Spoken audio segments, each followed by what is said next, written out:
l'adoration de Jésus. C'est le moment où il se révèle dans sa gloire divine. Les disciples ont du mal à comprendre. Dieu leur rappelle l'essentiel, c'est-à-dire qu'il ne faut pas juste admirer la beauté de Jésus, mais qu'il faut aussi écouter. Il faut suivre Jésus. Et cela m'amène à réfléchir sur l'importance d'être attentif à ce qu'il nous dit en fait dans notre vie en général, parce qu'il nous parle tous les jours finalement. Le Seigneur vous invite à un moment de retrait dans vos activités quotidiennes, dans tout ce que vous vivez, à venir vous ressourcer avec lui pour que vous soyez prêts à revenir plus fort et à vous rappeler de ce que vous avez reçu, que vous soyez prêts pour cette mission.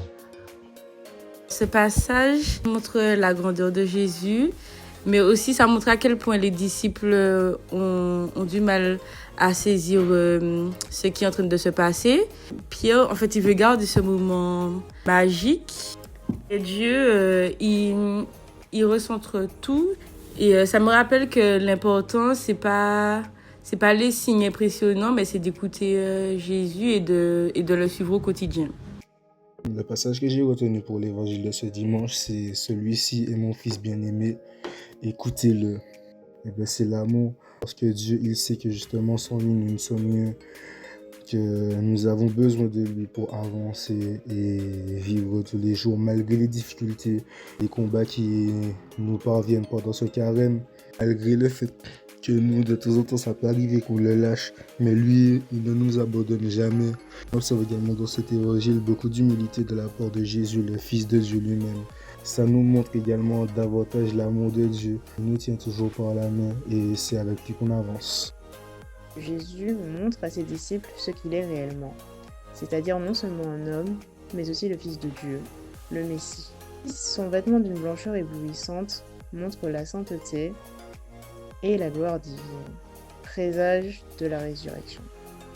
Ce qui m'a marqué dans la lecture de ce dimanche, c'est de voir la proximité que Moïse et Élise avaient avec Jésus, au point où Jésus peut leur parler de ses projets librement et eux ils écoutent. Ça m'appelle à davantage être à l'écoute de Jésus pour les projets qu'il a dans ma vie. Il faut que mon âme reste éveillée et en prière. Jésus échange avec Moïse et Élie, qui sont de nos points de vue terrestres, deux hommes morts. Étant morts en Dieu, ces deux hommes sont bel et bien vivants, car le Dieu auquel nous croyons, il n'est pas le Dieu des morts, mais des vivants. Voir ce Jésus lumineux auquel on n'a plus vraiment accès, car l'Apocalypse lui-même dit que c'est toujours le même qui est présent dans l'Eucharistie, et même si on ne voit plus ces rayons lumineux, sa simple présence, au lieu de nous faire bronzer, nous fait devenir des saints. Dans la parole, Dieu se révèle à travers Jésus qui était présent, mais dans notre quotidien, Dieu se révèle à travers le monde, la nature, la beauté de ceux qui nous entourent et plein de petites actions au quotidien qui nous facilitent la vie ou qui rend la vie beaucoup plus belle. Et je pense que c'est important de se rendre compte et d'être reconnaissant pour toute cette beauté qui nous entoure.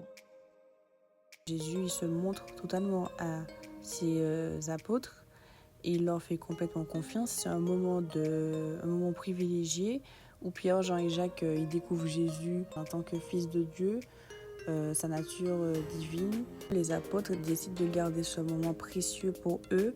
On voit la confiance que Jésus a en eux comme il a en nous aujourd'hui.